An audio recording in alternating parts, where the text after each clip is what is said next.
hindi kita iiwan. Minsan, ang pananatili ay mas matapang kaysa pag-usad. Hebrews 13:5-6. For he himself has said, I will never leave you nor forsake you.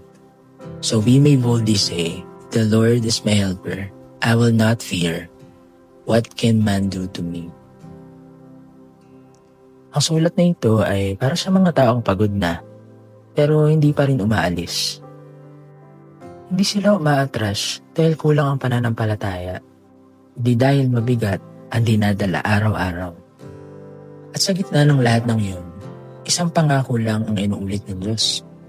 Hindi kita iiwan. Ang tapang ay hindi palaging ramdam. Minsan, decision ito araw-araw. Ang mga kausap ng Hebrews ay hindi bagong mananampalataya.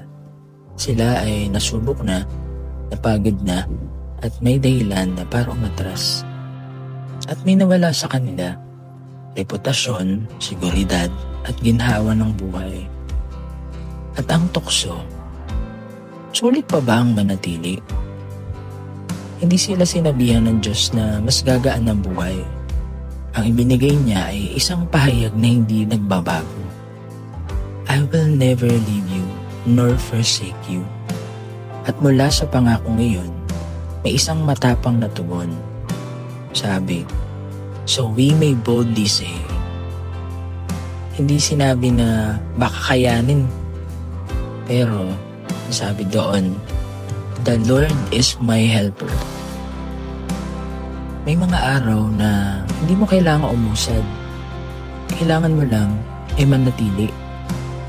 Kung nandito ka pa rin, kung sumusubo ka pa rin magtiwala, kahit pagod ka na, kahit feeling mo ay wala nang importansya, ang pananatili ay minsan mas matapang kaysa pag-usad. At tanda mo to kapatid, minsan ang tapang ay simpleng desisyon na bumangon ulit bukas. Kung nandito ka pa rin hanggang ngayon, merong dahilan. Dahil hindi ka iniwan ng Diyos sa kalahati ng kwento. Ang kwento mo ay tapos na.